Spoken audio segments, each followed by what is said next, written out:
My name is Isabella, and at 25, I was pretty sure I had the world figured out. As a junior manager in the marketing department of a bustling downtown firm, my days were a whirlwind of strategy meetings, client calls, and the relentless hum of ambition. I thrived on it. The energy of the city, the quick pace, the constant flow of ideas, it all resonated with something deep inside me. I was, by most accounts, a people person. Enthusiastic, always ready with a smile, I genuinely enjoyed the buzz of human connection, and my team seemed to appreciate that. The aroma of freshly brewed coffee usually mingled with the digital cacophony of keyboards and phones, a symphony of productive chaos. But one Tuesday, there was a different note in the air, a whisper of the unknown. Word had circulated that we were expecting a new colleague. Not a hire, exactly, but someone from one of our smaller branch offices sent for a month of training and immersion in the big city way. The general consensus was a shrug, a brief nod to corporate protocol, and then everyone went back to their deadlines. I was mid-conversation with a designer about a particularly stubborn ad layout when I first saw her. She stood just inside the main office area, near the reception, a soft-spoken woman in stark contrast to the vibrant chaos around her. Her posture was straight, almost delicate, and her hands were clasped loosely in front of her.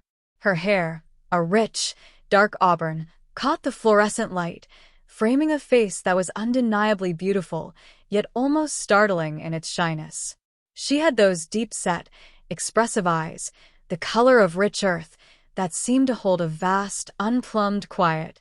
Her lips, naturally full, were pressed together in a faint, hesitant line.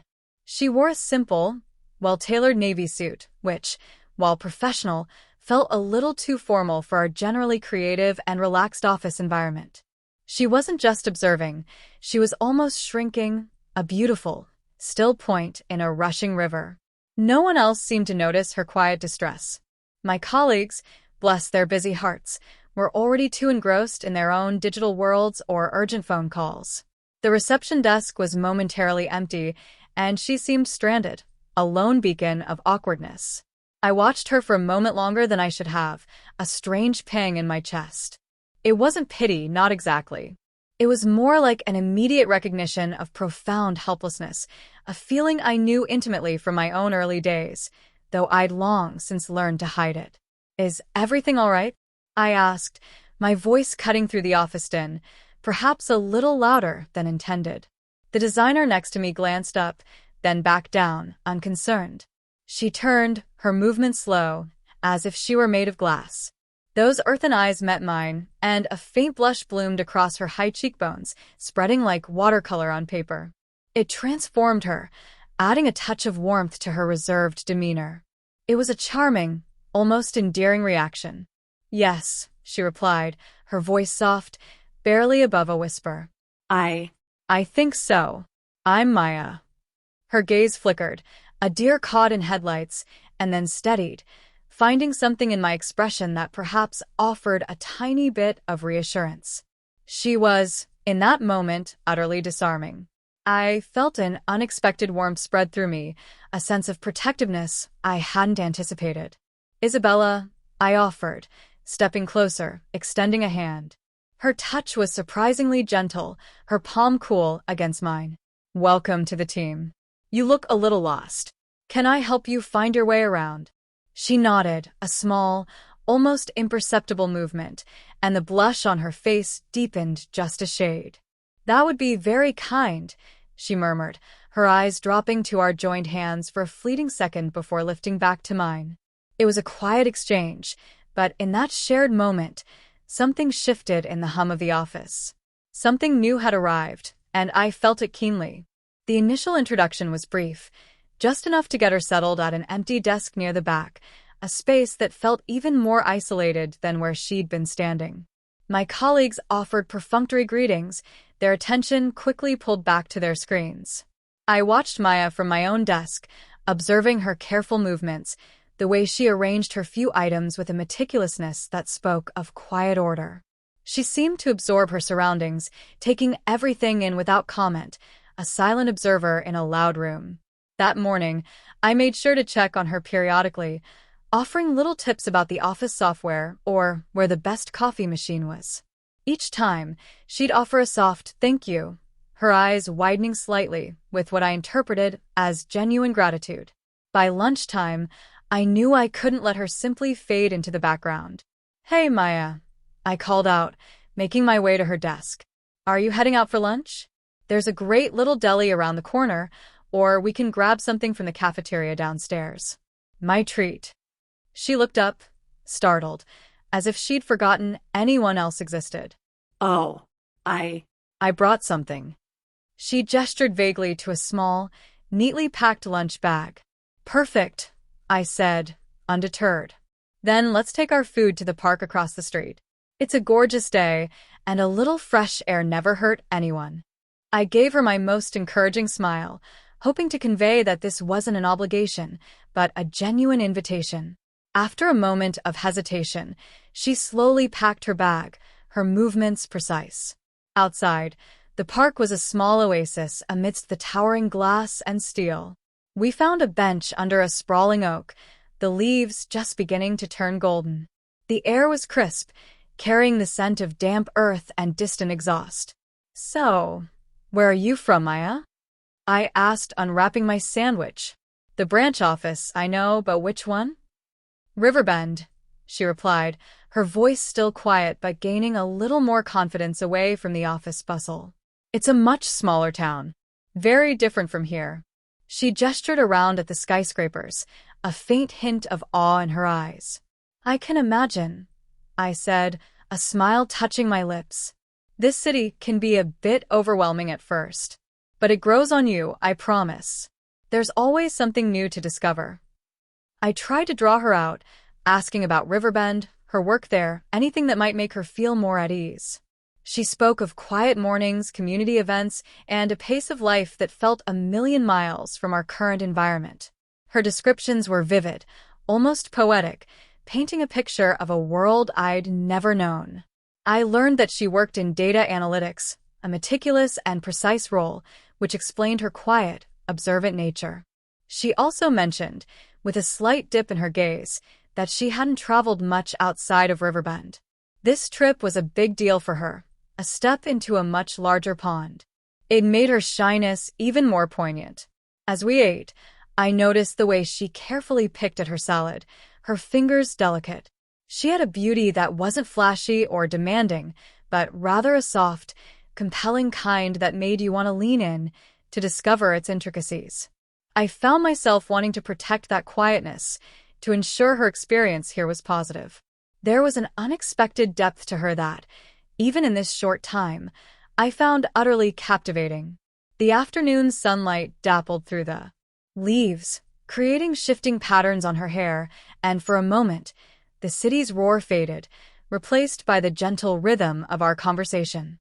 A comfortable silence settled between us, and for the first time, I felt a connection that transcended mere colleagueship.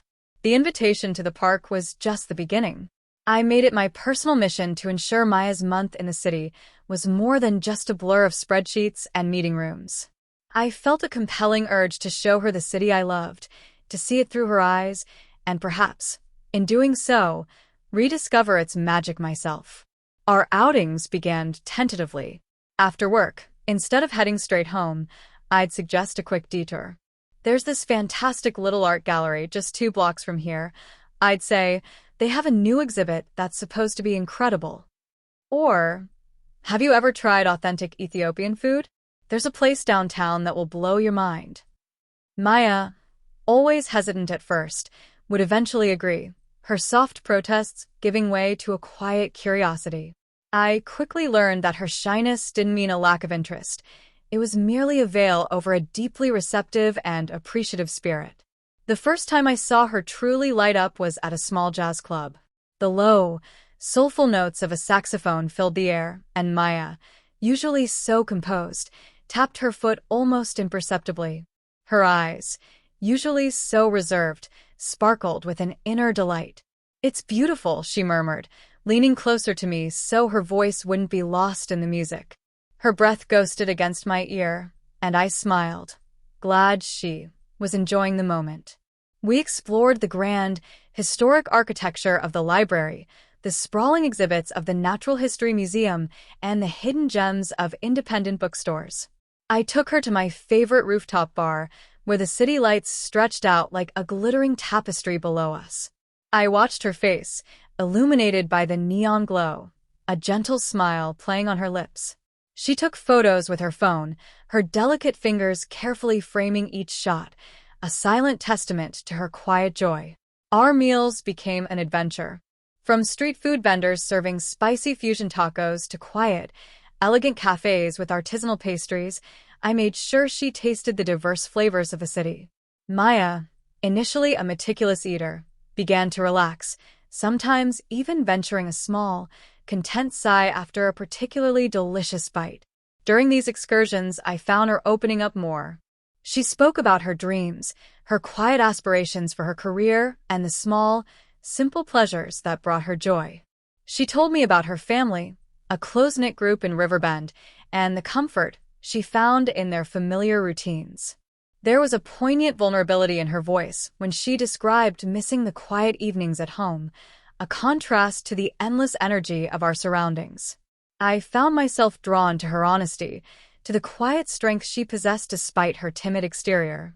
One Saturday, we spent hours wandering through a botanical garden, the air heavy with the scent of damp earth and blooming jasmine.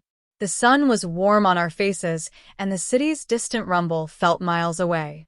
We spoke of everything and nothing, sharing observations about the intricate patterns of a fern or the vibrant hues of a tropical flower.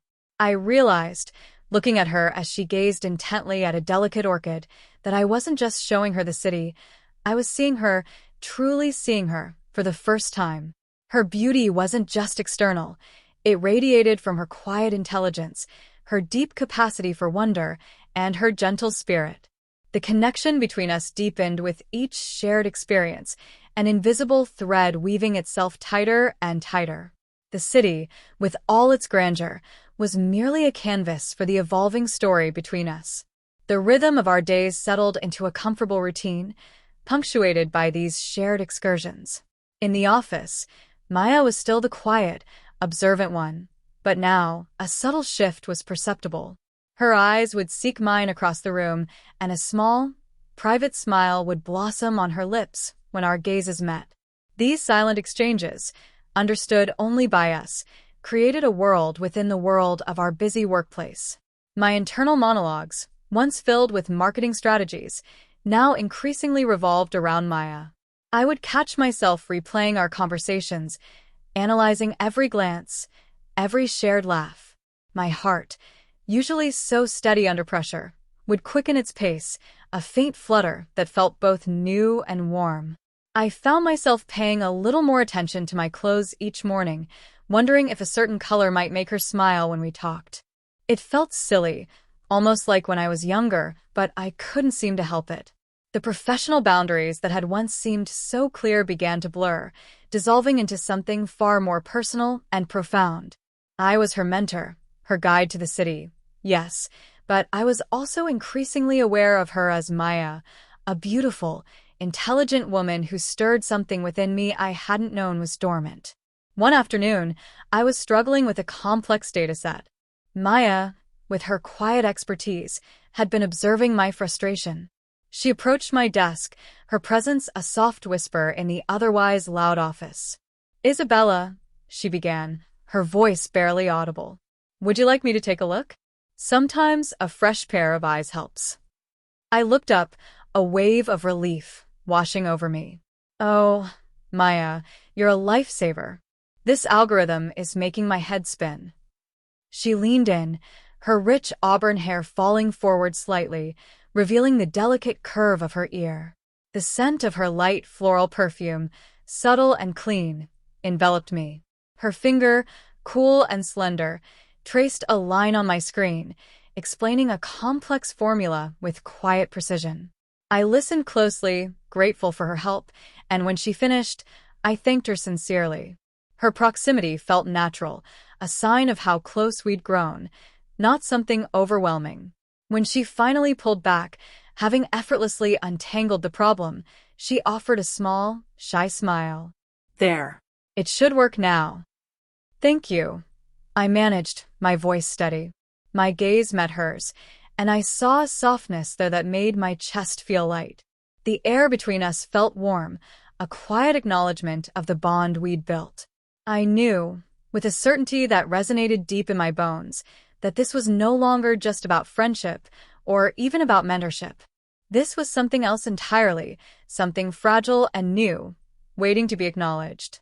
Our conversations grew deeper, migrating from the vibrant chaos of city attractions to quieter, more intimate settings.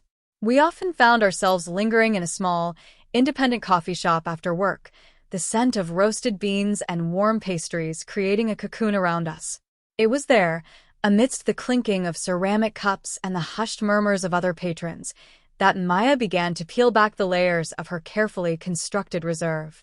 One evening, I asked about her family, a gentle prompt that seemed to open a floodgate, albeit a quiet one. My mother passed away when I was quite young, she confessed, her voice dropping to a near whisper, her eyes fixed on the condensation collecting on her iced tea glass. It changed things. My father, he became very protective. And Riverbend, it's a place where everyone knows everyone. A small world, in a way. I listened, my heart aching for the quiet girl who had grown up without her mother, under the shadow of overprotective love and the watchful eyes of a small community. She spoke of her deep-seated desire to explore, to experience more, but also the constant tug of expectation, the fear of stepping too far outside the established lines. It's why coming here was such a big step, she admitted, finally meeting my gaze.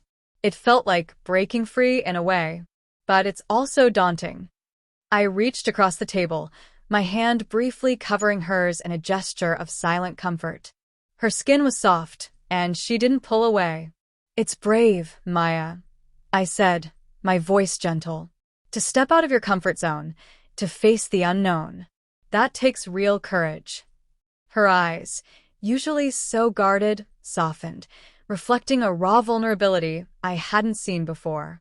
She told me about the unspoken pressure to remain, to contribute to the local community, the subtle judgments that followed any deviation from the norm. It wasn't overt malice, but the pervasive weight of expectation that could stifle individual spirit. She also alluded to a past relationship, a brief, fleeting connection that had ended, leaving her with a sense of quiet disappointment and a deeper distrust of emotional risks. The details were sparse, but the emotional impact was clear. She carried a quiet burden of past hurts, a reluctance to fully embrace the messy, unpredictable nature of human connection. As she spoke, I saw not just the shy colleague from Riverbend, but a woman of immense strength, navigating her own complex landscape of grief, expectation, and a yearning for something more. My admiration for her deepened, transforming into something far more tender. I found myself wanting to create a sanctuary for her, a place where she could shed those burdens, where she could simply be. Later that evening, walking her back to her corporate apartment, the city lights shimmering above us, a comfortable silence settled between us. The sounds of distant sirens and late-night chatter formed a backdrop to our unspoken thoughts. I felt an overwhelming urge to tell her everything, to confess the unexpected torrent of feelings that had taken root in my heart. But the words felt too big, too fragile to be spoken aloud. I could sense her own reticence, her carefully guarded nature, and I didn't want to risk shattering the delicate trust we had built. My internal world was a swirling vortex of uncertainty and fierce protectiveness, a paradox that both thrilled and terrified me. The knowledge of her impending departure, which now loomed larger than ever, added an unbearable ache to my burgeoning emotions. The atmosphere between us shifted, almost imperceptibly, but with profound impact. Maya, once so hesitant to initiate, began to meet my gestures with quiet reciprocity. It wasn't a dramatic change, but a series of small, significant actions that spoke volumes to my increasingly attuned heart. During a lunch break, instead of waiting for me to approach, she found me in the break room, a mug of herbal tea in her hands. "Isabella," she began, her voice soft, I found this new bakery yesterday, just a block from the park. Their almond croissants are exquisite. I thought you might enjoy one. She offered me a small, perfectly flaky pastry, wrapped in a crisp paper napkin. It was a simple gesture, yet it carried the weight of thoughtful affection, a direct response to all the times I had brought her coffee or offered her a snack. My chest tightened with an unfamiliar warmth. Another afternoon, she left a small, meticulously printed note on my desk, detailing a new algorithm she had discovered that could streamline one of my recurring tasks. Attached was a hand-drawn sketch, a tiny, whimsical doodle of a smiling sun. It was such a small, personal touch, completely out of character for the reserved professional I had first met. It felt like a secret message, a quiet affirmation of our bond. I found myself increasingly caught in her gaze. Her eyes, those deep, earthen pools, would often linger on mine, holding a question, a warmth that made my heart feel light.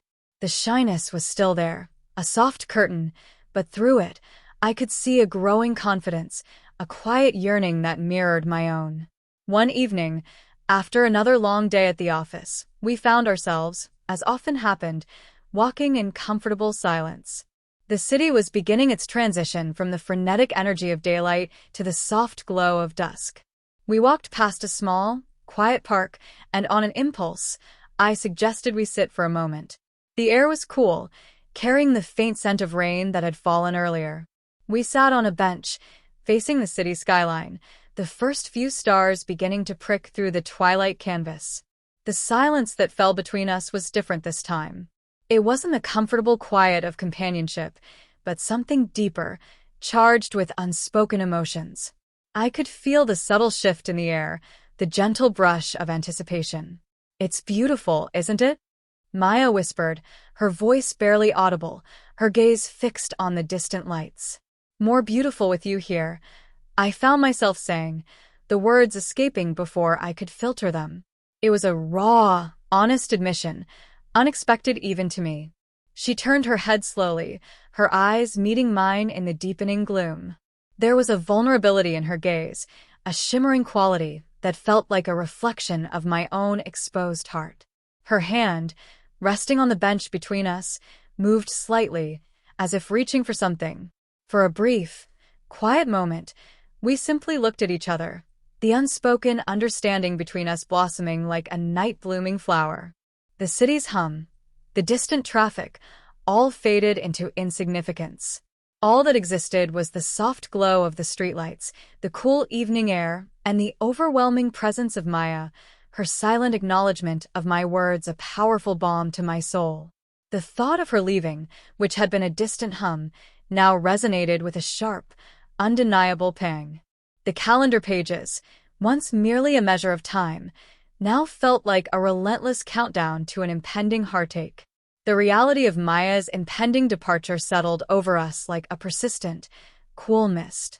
There were only a few days left, a fact that hummed beneath every conversation, every shared glance. The vibrant energy that usually pulsed through me felt muted, replaced by a quiet melancholy. My colleagues, oblivious, buzzed about upcoming projects, but for me, each passing hour felt like a precious commodity slipping through my fingers. I noticed Maya, too, had grown quieter. Her customary shyness was now tinged with a distinct sadness, a wistfulness in her eyes that mirrored my own. Her small, thoughtful gestures continued, but they were now imbued with a bittersweet urgency, as if she were trying to cram a lifetime of connection into the remaining moments. We decided on a final outing, a visit to the city's historic waterfront. The salty air, usually invigorating, now felt heavy with unspoken farewells. We walked along the pier, the cries of the gulls echoing above the gentle lapping of the waves against the shore. I pointed out ships entering the harbor, told her stories of the city's maritime past, trying to maintain a semblance of our usual enthusiastic exploration. But my voice felt flat, and her responses were softer than usual. She stopped at the railing, gazing out at the vast expanse of water. Her hands were clasped, and her shoulders were slightly slumped. "It's so big," she murmured, her voice barely audible over the wind. Like everything here. So much possibility.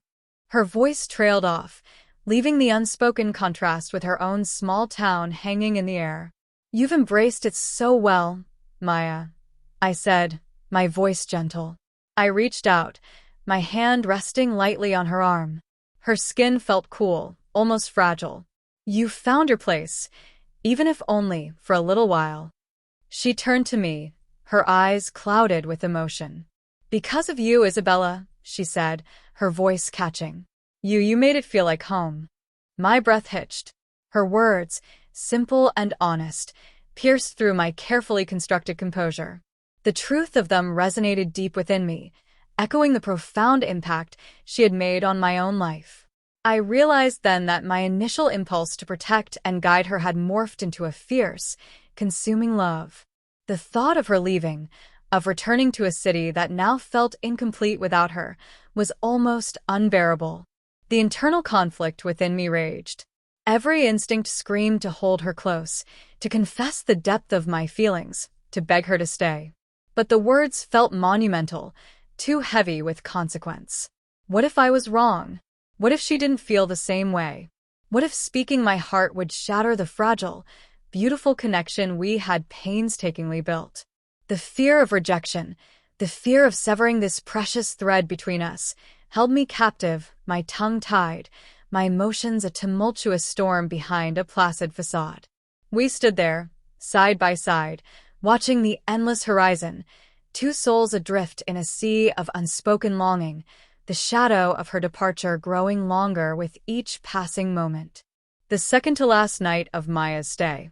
The air was thick with a tension that was almost unbearable, a symphony of unspoken words and unexpressed feelings. We had decided on a quiet dinner at a small Italian restaurant, the kind with checkered tablecloths and the comforting aroma of garlic and basil. It felt like a Last Supper, tinged with both sweetness and sorrow.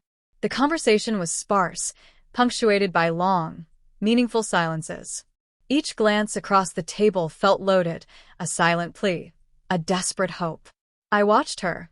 The way the soft candlelight caught the highlights in her auburn hair, the delicate curve of her neck as she sipped her wine. Every detail of her presence felt magnified, imprinted onto my memory. As the evening drew to a close, a sense of panic began to rise within me. This was it. The last chance. My heart hammered against my ribs, a frantic drumbeat urging me forward.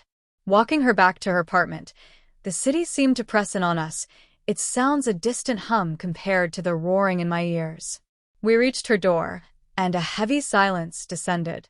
The moment stretched, elongated, charged with an electricity that made the hairs on my arms stand on end. I searched her eyes, those beautiful, deep eyes, for any sign, any flicker of what I desperately hoped was there. Her lower lip quivered almost imperceptibly. "Isabella," she began, her voice a fragile whisper, "thank you. For everything." "Maya," I interrupted, the word a desperate plea. "Don't go." The words tumbled out, raw and unbidden. Her eyes widened, reflecting the dim hallway light. I took a step closer, my hand reaching out to cup her cheek. Her skin was warm, soft beneath my palm. The world seemed to narrow, encompassing only her face, her eyes, and the rapid, unsteady beat of my own heart. Then, slowly, almost tentatively, I leaned in. Her breath caught. Our lips met, a soft, hesitant brush at first, clumsy and unsure, like two people discovering something new. It was not a grand, sweeping gesture, but a careful, fragile exploration. Then, as if a dam had broken, a wave of profound emotion washed over us both. The kiss deepened, becoming more certain, more tender, a release of all the unspoken longing, all the hidden affection. It was a joining of souls, a powerful affirmation that transcended mere words. Every fiber of my being resonated with hers, a profound sense of coming home. It was a moment of complete surrender, of unbridled emotional intensity that left me breathless and utterly undone. When we finally drew apart, a silent gasp escaped her lips, and her eyes were shining, reflecting a mixture of shock, relief, and a tender, overwhelming joy. My own vision blurred slightly, my mind reeling. The air around us thrummed with the aftershocks of our connection, a profound and undeniable truth laid bare. The morning Maya was to leave was imbued with a quiet intensity. The memory of the previous night's kiss lingered, a tender imprint on my lips, a soft echo in my heart. There was an ache, a sweet pang that was both exhilarating and profoundly melancholic.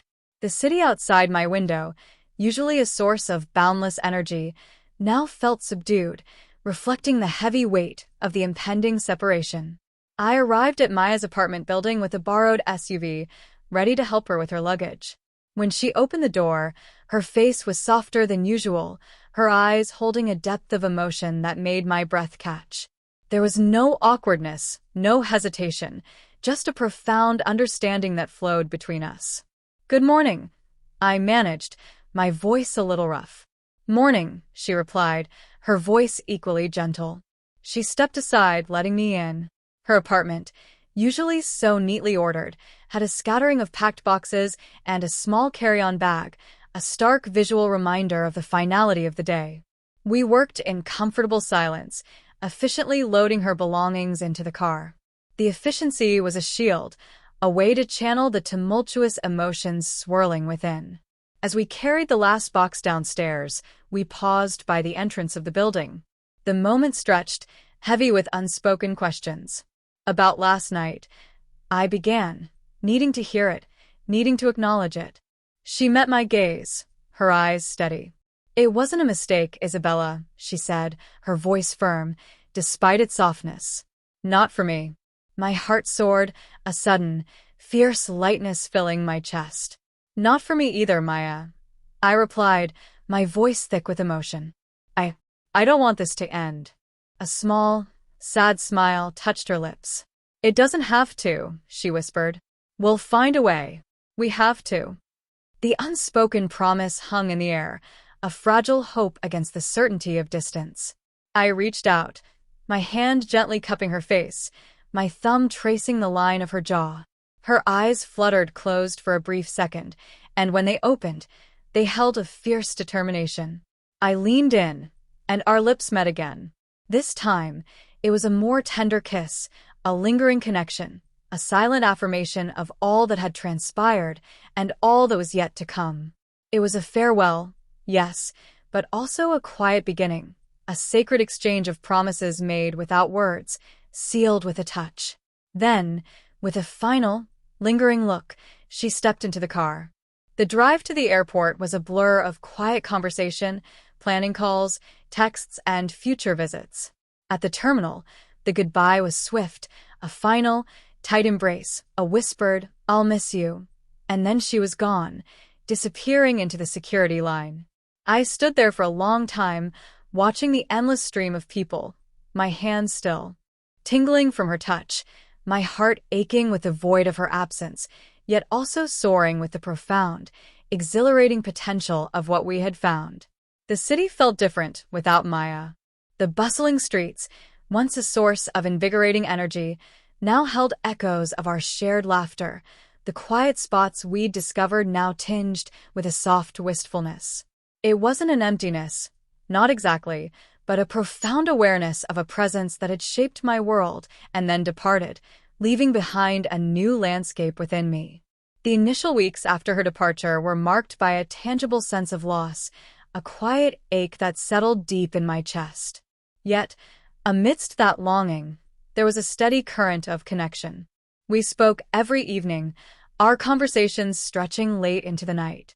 We exchanged countless messages, sharing snippets of our days, photos of our respective worlds, bridging the distance with a meticulous devotion. I learned about her quiet triumphs at her branch office, her subtle efforts to implement some of the strategies she'd learned in the city. She, in turn, listened intently to my challenges, offering insights that were always perceptive, often illuminating. Through these consistent, heartfelt interactions, I began to see the long-term impact of our connection. Before Maya, I had been vibrant and outgoing, yes, but also perhaps a little superficial in my relationships, always moving, always doing. Maya, with her quiet strength and deep capacity for introspection, had taught me the value of stillness, of truly listening, of observing the subtleties that often went unnoticed in my fast-paced life. She had shown me a different kind of strength, one rooted in vulnerability and authenticity. My own internal landscape had shifted profoundly. I found myself more patient, more attuned to the unspoken emotions of others. The protective instinct I had felt for her had broadened, expanding my capacity for empathy. The experience of falling in love with her, of navigating the complex layers of her shyness and past hurts, had opened my heart in ways I hadn't imagined possible. It had forced me to confront my own fears of vulnerability, to speak my truth, and to embrace a kind of love that transcended expectations. The healing Maya had sought, in her tentative steps into a larger world, she found not just in the city's embrace, but in ours. And in turn, I found a healing of my own, a deeper understanding of love, not as a sudden, overwhelming force, but as a slow, deliberate cultivation of trust and understanding. Our conversations weren't just about catching up, they were about building a future, brick by emotional brick. We talked about next steps, about long weekends, about shared holidays, about a time when the distance would no longer be a daily obstacle. The city, with all its grandeur and endless possibilities, now held a new significance. It was the place where our story had begun, where two vastly different worlds had collided and intertwined. Looking out at the glittering skyline from my apartment window, I no longer saw just a backdrop to my ambitious life, but a canvas for a love that was steady, enduring, and deeply transformative. My heart was full, no longer just with the buzz of the city, but with the quiet, profound love I shared with Maya, an open future stretching before us, promising continued growth, endless discovery, and a connection that felt as boundless as the horizon itself.